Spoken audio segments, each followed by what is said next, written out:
लूका की इंजील उसका पहला बाब 39 आयत।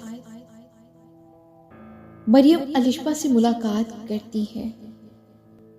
उन्हीं दिनों मरियम उठी और जल्दी से पहाड़ी मुल्क में यहूदा के एक शहर को गई और जकरिया के घर में दाखिल होकर अलिशबा को सलाम किया। और जो ही अलिशबा ने मरियम का सलाम सुना तो ऐसा हुआ कि बच्चा उसके रहम में उछल पड़ा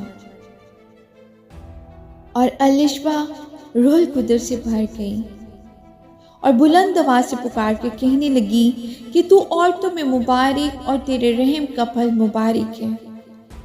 और मुझ पर यह फजल कहाँ से हुआ कि मेरे खुदावंद की माँ मेरे पास आई, क्योंकि देख जो ही तेरे सलाम की आवाज मेरे कान में पहुंची, बच्चा मारे खुशी के मेरे रहम में उछल पड़ा।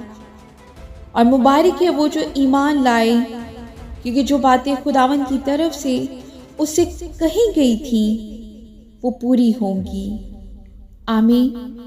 कलाम खुदा के पढ़े और सुने और समझे जाने पर उसकी खास बरकत हो। खुदावंद का शुक्र हो। आमीन। अजीज़ों, आज के कलाम के वसीला से खुदावंद आपको और मुझे बरकत दे और हम सब कलाम के पढ़ने या सुनने वाले महज ना बने, हम कलाम पर अमल करने वाले बने। आमीन।